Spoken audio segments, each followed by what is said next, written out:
जब doctor president की मौत की घोषणा करने ही वाला था, तभी एक आदमी अचानक उसके पास आ गया और बोला कि वो उसे बचा सकता है। उसने अपनी बेटी से बोतल निकालने को कहा और ट्रीटमेंट शुरू कर दिया। डॉक्टर, जो यकीन नहीं कर रहा था, बोला कि पेशेंट तो पहले ही मर चुका है और उसे वापस लाना इम्पॉसिबल है। लड़की ने कॉन्फिडेंटली जवाब दिया कि उसका पापा एक ट्रेडिशनल चाइनीज डॉक्टर है। डॉक्टर हंस पड़ा और बोला कि उसके कई सालों के एक्सपीरियंस के हिसाब से ट्रेडिशनल मेडिसिन सिर्फ धोखा है। उसने ये तक कह दिया कि अगर प्रेसिडेंट बच गया तो वो सबके सामने घुटनों पर आकर उसे पापा कहेगा। आदमी ने कुछ नहीं कहा, सिर्फ साइलेंटली अपना काम करता रहा। उसने सीपीआर किया और तब तक रुका रहा जब तक प्रेसिडेंट का दिल फिर से धड़कने नहीं लगा। फिर वो अपनी बेटी के साथ वहां से चला गया। लेकिन जैसे ही वो जा रहा था, डॉक्टर ने उसे रोकने की कोशिश की और उस पर इल्जाम लगाया कि उसने हालत और बिगाड़ दी। आदमी ने कोई जवाब नहीं दिया। उसी वक्त सबके सामने चमत्कार हुआ। प्रेसिडेंट ने अचानक आंखें खोल दी और सीधा बैठ गया। सब हैरान रह गए। वो आदमी वाकई में एक कमाल का चाइनीज डॉक्टर था। हर दिन लोग उसकी क्लिनिक के बाहर लाइन लगाते थे। उसका चार्ज कभी 380 यूरो से ज्यादा नहीं होता था और जिन लोगों की हालत बहुत खराब होती, उनसे वो सिर्फ 50 पैसे ही लेता। लेकिन उसकी इस अच्छाई का कोई इनाम नहीं मिला। 5 साल पहले उसकी बीवी, जो एक टीवी शो से इन्फ्लुएंस हो गई थी, उसे ताने मारने लगी कि वो एक फेल इंसान है और अपने हर्ब से फैमिली का खर्च नहीं चला सकता। फिर वो उसे और उनकी बेटी को छोड़कर अपने पहले प्यार के पास वापस चली गई। सबसे ज्यादा चौंकाने वाली बात तो ये थी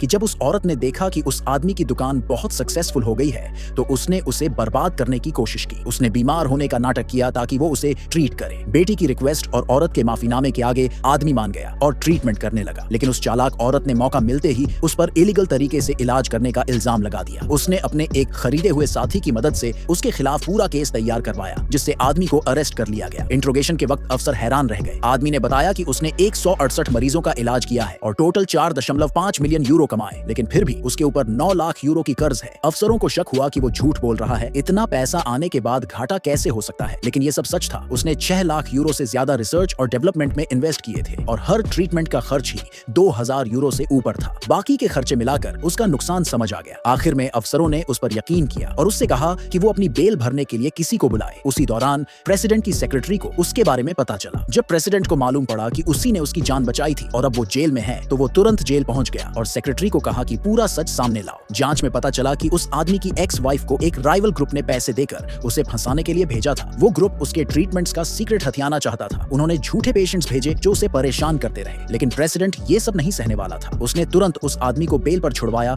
और उसे पूरी सच्चाई बता दी। लेकिन जब वो लोग वापस जा रहे थे, तो रास्ते में बहुत सारे मरीजों की भीड़ ने उन्हें घेर लिया और अपने मेडिकल खर्चे वापस करने की डिमांड करने लगे। उन लोगों को राइवल ग्रुप ने प्रॉमिस किया था कि ट्रीटमेंट फ्री होगा, लेकिन बाद में उन्हें पता चला कि ग्रुप ने फर्जी तरीके से कॉन्ट्रैक्ट चेंज कर दिए हैं और हर ट्रीटमेंट के लिए अब उन्हें 1 लाख यूरो देने होंगे।